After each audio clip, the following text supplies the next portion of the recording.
Hello everyone, welcome back to the channel. Today we are actually not going to talk about horror, believe it or not. Okay, horror, the scandal.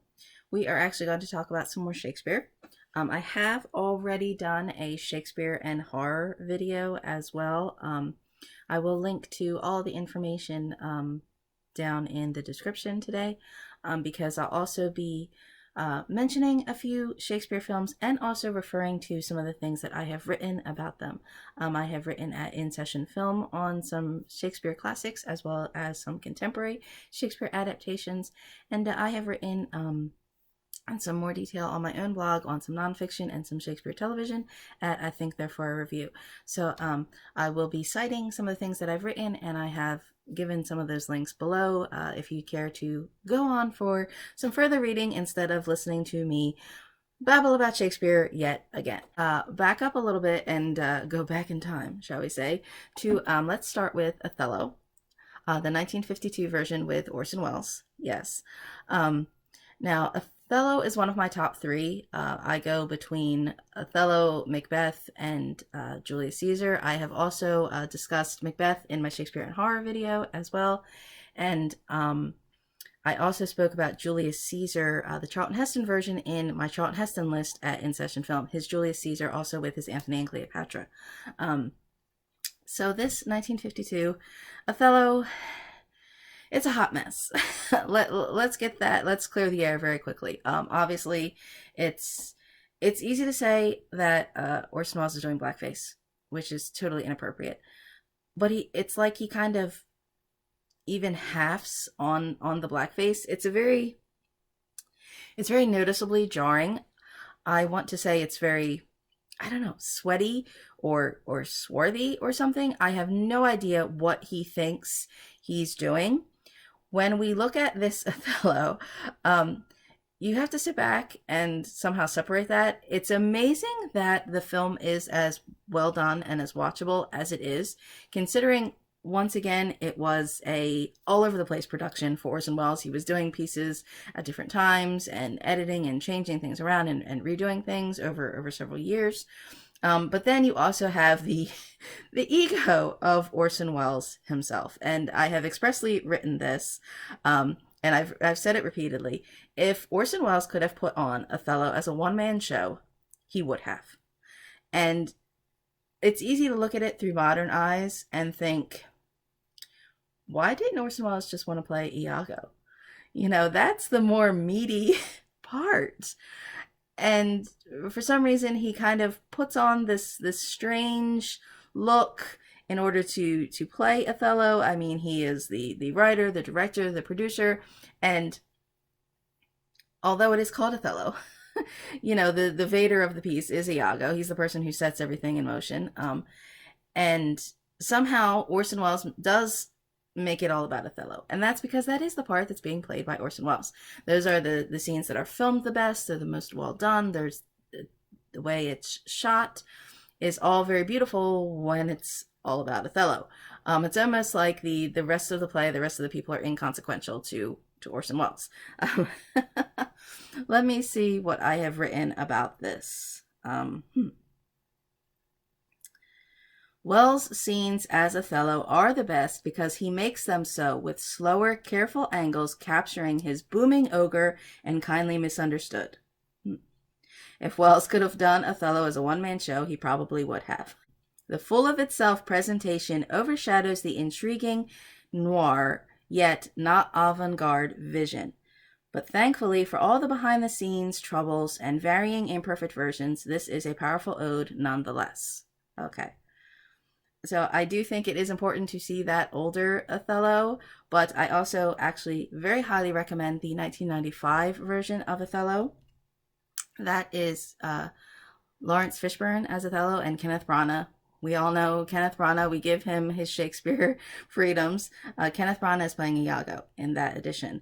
And, you know, this version for me is really the de facto version. I mean, there are other things that came around at the time, things like kind of contemporary kind of updates. But Othello is a beautiful, the 95 version, it's very beautiful looking. It has this sort of the Venice kind of scale, but it is also still very kind of stage-like and very intimate.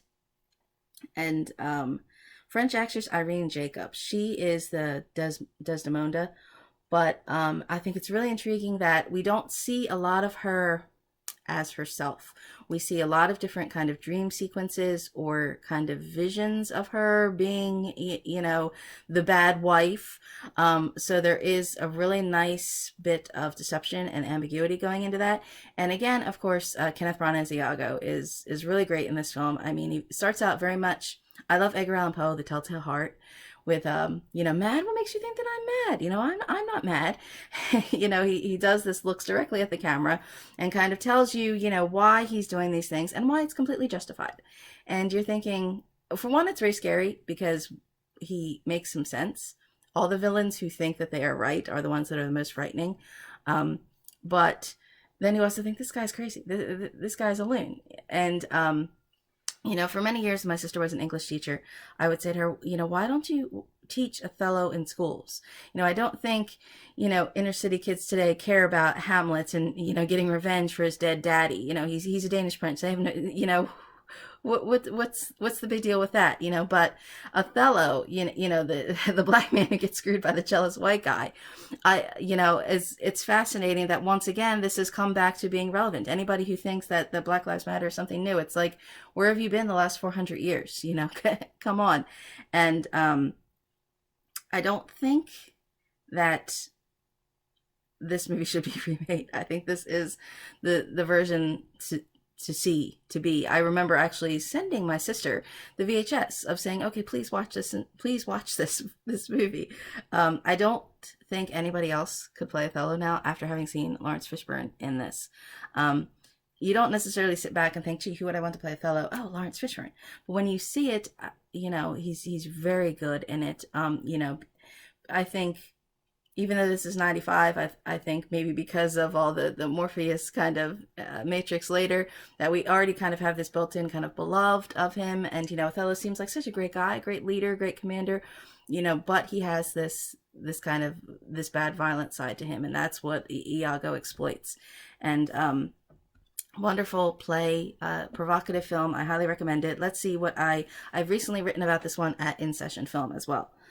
Kenneth Branagh plots to destroy more of Venice Laurence Fishburne in writer and director Oliver Parker's charming, detailed, and risque adaptation brimming with enchanting costumes and medieval swords. The Italian locations are uncluttered and stage-like for the ensemble to plot and spread rumors as lowly, backstabbing Iago sets our tragedy in motion, all the while contending he is not the envious villain and that his malicious intentions are justified. Branagh's on-screen asides and soliloquies break the fourth wall, drawing the audience into his long-gestating ruinous schemes. After seeing the titular Fishburne, it's tough to imagine anyone else as this wronged husband manipulated into his own downfall.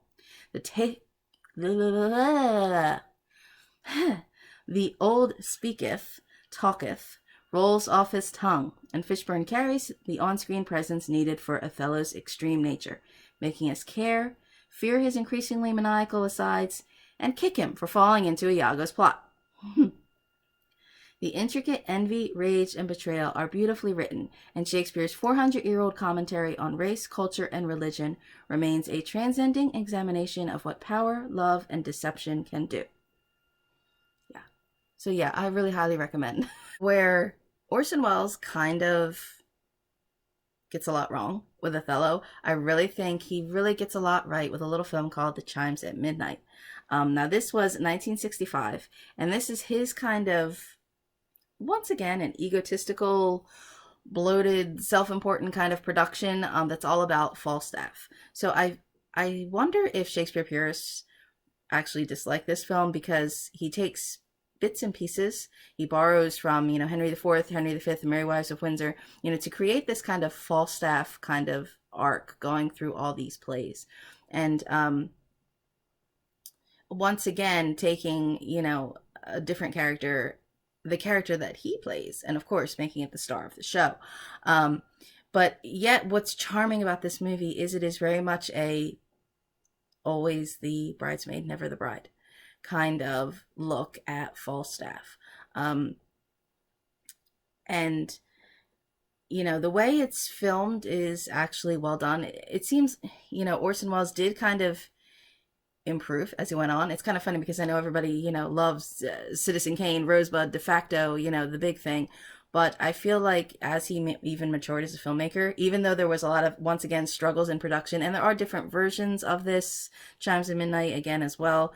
But the way this is shot, there's a lot of castle arches, and even big Falstaff is very small. The people are small. That, visual mirror of, heavy is the head that wears the crown type of thing. And yet there's also sort of rays of sunlight kind of coming down and gracing on Henry IV, while Prince Hal is kind of in the shadow, kind of waiting in the wings. And even further behind him is Falstaff, and I love that this is very, very contemporary in its feeling as well. Falstaff is this big, boisterous, funny man. He makes this kind of mock court at the Boar's Head Inn, and, Hal's his BFF, but he knows that, once Hal becomes Henry V, he's going to get completely ditched. And I love the notion that it is just like social media, that we kind of present ourselves as being so cool, and, that everything's, and I wish I didn't have to be on social media at all, and how there really is, that's not who we are at all. We have this kind of facade that we are presenting to kind of try and keep, our seemingly better friends. And it's very, there are parts of it that are surprisingly subtle, because Falstaff is also such a larger than life character, and Wells is of course, playing him very big and boisterous, and it's a very beautiful little piece that makes you kind of think about a character that you wouldn't necessarily think of in this kind of focus, particularly if you're coming from Henry IV, part 1 and 2, and Henry V, where he's, a more meddlesome kind of person, even though he is kind of the father figure that Hal needs at the time. The way he kind of messes up and is kind of put down in order for Henry V to rise. So it's really nice to look at this through the sort of side character, the secondary character's kind of lens. So let's see what I've written about this. Actually, as I said, I've just written, did I say it already? I don't know. Okay. Orson Welles adapts Henry IV Parts 1 and 2, Richard II, Henry V, and the Merry Wives of Windsor to craft this turbulent, once obscure 1965 Falstaff opus. Welles' self-indulgent, larger-than-life portrayal fills the screen, wind-blown and over the top, while the distorted angles and grand castle arches make other men small. Sunlit rays and strategic lighting schemes grace Henry IV as Prince Hal awaits and challengers remain shadowed. The black and white is crisp, but the editing is often messy with quick, unnecessary cuts. Fortunately, handheld pacing accents the maces, violence, and mud in the lengthy Shrewsbury battle. Surreal fog and superb music set off the impressively modern action. Falstaff entertains Prince Hal with his own court, protecting him with booming embellishments, despite knowing the joke will be on him. Past his prime, Falstaff is a lot like us. He's loyal yet cast aside, making himself out to be something else and clinging to his young, well-connected friends. This is not an introductory piece, and purists may dislike the divisive rearrangement, but Wells's heartbreaking story should be seen at least once for this personal bridesmaid perspective. Yay.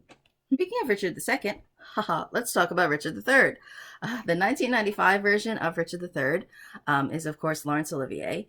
And as much as you could talk about his Hamlet or his Henry V, I really enjoy his Richard III. I think it's, on one hand, it's very old school. Parts of it are very kind of stage-like. There's horses with sort of cardboard sets. But at the same instance, it's also kind of very modern and very refreshing. And it's a complex play. He actually excises a lot. I think a lot of the female characters are removed. And, Richard III is a play that I feel like is not an introductory Shakespeare piece anyway. I feel like this is one of the ones where you do have to have a little bit of knowledge or background about who is who, all about the War of the Roses, who the Duke of Gloucester is. I think people maybe have a vague notion. They know about, digging up the hunchbacked eye in the parking lot, or maybe they know about the Princes in the Tower, or kind of like A Tale of Two Cities, Dickens. We know maybe, this is the winter of our discontent, and we know, my horse, my kingdom for a horse, but maybe, we don't know what's happening in between. But what's really great about this is Olivier makes this very accessible. He kind of truly brings us in on the asides and the soliloquies. We do have some nice banners and colorful, kind of 50s kind of style, but then we also do have Richard literally off to the side, kind of going, come here, come here. And, it's almost charming. That there's this kind of wink or enjoyable kind of crocodile tears deviousness to this character, but as this goes on, we realize he's very despicable. and again, all that really colorful 50s kind of style really kind of closes in and becomes very kind of congested and darker as the film goes on, which is a very nice touch. And I feel like Olivier was very ahead of his time with this piece. This Richard III was very strangely, I don't know why he did this, it was released simultaneously in theaters in America, and there also was a television special. He released this simultaneously in theaters and as some kind of television special at the same time. So at the same instance, it was like Olivier is bringing Shakespeare to the American masses, and yet the American masses were kind of like, you know what, keep it. As I said, this is not the introductory kind of piece to Shakespeare, and you just kind of lump, this, 3-hour television block on early American TV, and people think, what the heck is this? So this film really kind of flopped, and I think it kind of flopped Olivier out of America. It flopped, Shakespeare, out of, we just, I don't know. I almost feel like this is where the rest of the world gets this kind of Hollywood is stupid kind of thing from, that sometimes, that American things just need to be dumbed down or spoon-fed easy peasy. And Richard III is not an easy peasy piece. So let me see what I have written here. I've talked about this one at InSession Film. So let me see what I have written in my review. Producer, director, writer, and star Laurence Olivier assembles an excellent ensemble to prove just how pleasantly effortless Shakespearean dialogue can be in this condensed but still 2.5-hour plus rendition. Numerous characters are excised, and the complicated ploys may require background knowledge, but our unreliable brother keeps us in the know with his crocodile tears, marital deception, and multifaceted orchestration. Richard gives his famed soliloquy directly to the camera with witty asides intruding on the family squabbles. Well done over-the-shoulder camera work and tracking shots across the whispering court match his fly-on-the-wall perspective. Interior filming may also seem I can't speak, I can't read. It has been a really crazy day. It has been a really crazy day, and this is the day that I decided to talk about Shakespeare. Interior filming may also seem congested, mixing live horses, fake snow, and staged facades. There are a few ugly Burger King crowns, too. However, the Technicolor costumes and regalia look VistaVision fresh before the court increasingly darkens under Richard's rule. Eerie night before the battle dreams lead to just desserts and a self-aware Bosworth topper that remains despicable yet enjoyable. Now, the 1995 Othello, Kenneth Branagh, I feel like borrows a lot from this kind of Olivier style, which is also, like I said, chef's kiss. But I also highly recommend the 1995 version of Richard III. That is Ian McKellen. And I actually just found this DVD at the dollar store. I was talking about this in another thrift haul video that I had done. I don't think this was available on video for quite a while, and it's a fascinating little piece. And this is 1995, and we're talking about it now. And I'm also referring to 1955, and we're talking about kingship from 500 years ago. I don't know. And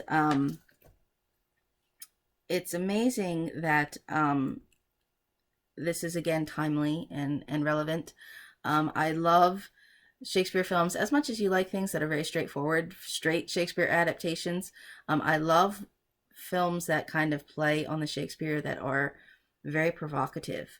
and things that prove that no matter where you kind of set the time and the place, that the stories remain just so excellent and so relevant. And now this Richard III, I feel like I have to explain. I think I spoke about there's a fascist version of Macbeth with Patrick Stewart. And I spoke about that in my Shakespeare and horror video. And this Richard III with Ian McKellen is also kind of pseudo-fascist.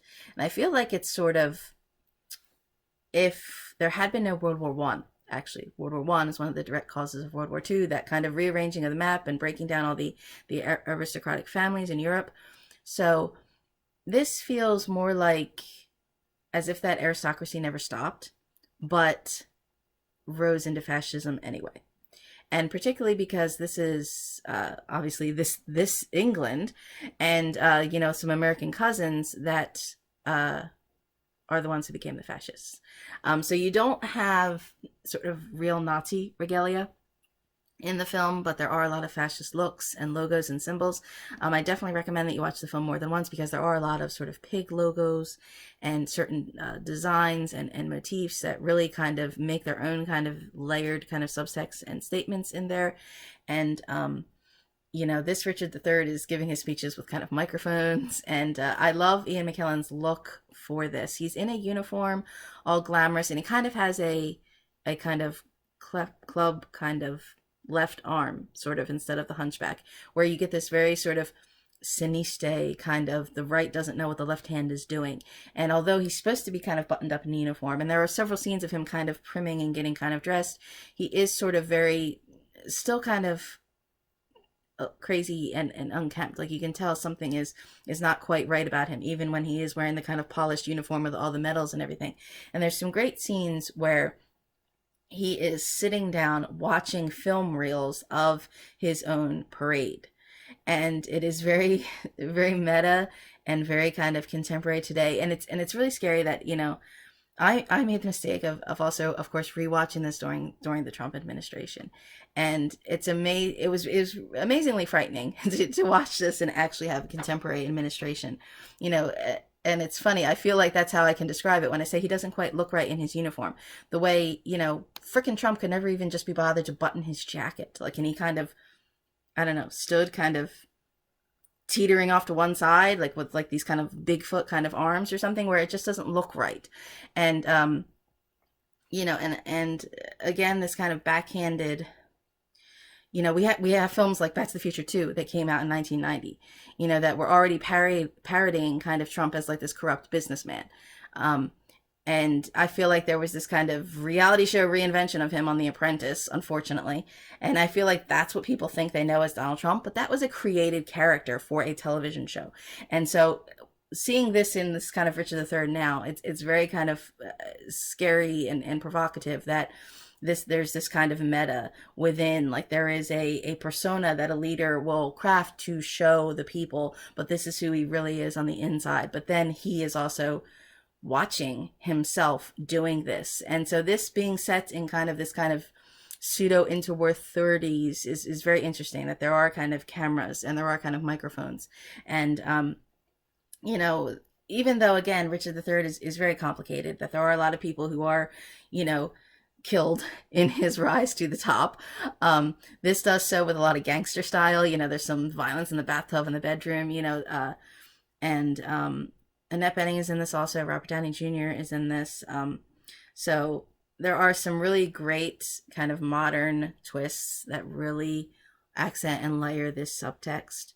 And I have written about this, so I'm gonna shut up. Alongside typewriters, telegraphs, tanks, and gas masks, Richard uses a microphone for his expected soliloquy, as zooms on his mouth indicate the double talk and duplicitous plots. Our disfigured Duke of Gloucester preens in the mirror before addressing the camera directly. He's suave in his decorated uniform and villainous mustache, yet off-kilter, unkempt, and clearly insane. Though recognizably 30s with swanky cars, jazz, Art Deco glamour, and careful period detail, there's an anachronistic surreal to the fedoras and noir silhouettes, as if the imperial and aristocratic ways of footmen and tiaras continued into the jet set unchecked toward their inevitable Nazi parallels. Richard sowing the seeds at Tower of London bunkers and boardroom committees are unable to stop his armored train. The Old Speaketh remains stage-like one-on-one tension as each scene lays a piece of the brother against brother plot. Hired killers provide gangster-style executions with bloody bathtubs, drugs, and bedroom impalement. Richard talks to us while he's watching his coronation film reels, gleefully letting the viewer in on the dictator vanity once his ruse succeeds. This interpretation may be confusing for newcomers, but the visual symbolism and layered subtext demand several viewings. A period piece pressure cooker proving how provocative Shakespeare is when outfitted with machine guns, power stations, and airplanes. You can read for yourself. I have written a classic film countdown of some Shakespeare adaptations, as well as some contemporary film analysis at InSession Film. I will link all that information below.